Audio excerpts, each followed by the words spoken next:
worried about visible pores? Let's fix this together. আমাদের অনেকের skin problems এর মধ্যে অন্যতম হচ্ছে ভিজিবল পোরসেস। ভিজিবল পোরসেস সাধারণত হয় সেবাম অয়েল স্কিনে জমে থাকার কারণে, ডেড স্কিন থাকলে এবং স্কিনের ইলাস্টিসিটি কমে গেলে। ফার্স্ট অফ অল, পোর মিনিমাইজেশনের জন্য তোমরা ক্লে মাস্ক ইউজ করতে পারো। স্কিন 1004 এর ক্লে মাস্ক আমার ইউজ করা বেস্ট ক্লে মাস্ক। আরেকটা ক্লে মাস্ক হিসেবে তোমরা বিউটি অফ জেসনের রেড বিন ক্লে মাস্কটা ইউজ করতে পারবা। কিন্তু ক্লে মাস্ক ইউজে অনেক বেশি কনসিয়াস থাকতে হবে। ক্লে মাস্ক রেগুলার ইউজ করা যাবে না, সপ্তাহে 1 থেকে 2 বার ইউজ করাই আমাদের স্কিনের জন্য এনাফ। ক্লে মাস্ক ইউজের পর অবশ্যই তোমরা ময়শ্চারাইজার ইউজ করবা, না হলে স্কিন অনেকটাই ড্রাই হয়ে যেতে পারে। এরপর তোমরা পোর মিনিমাইজিং এর জন্য বিভিন্ন ধরনের টোনার বা ক্লিনজিং অয়েল ইউজ করতে পারো।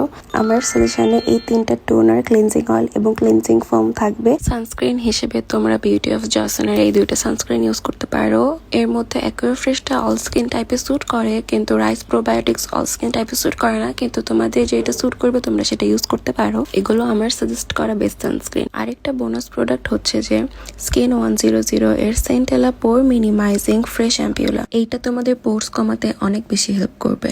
That's all for today. Allah Hafiz.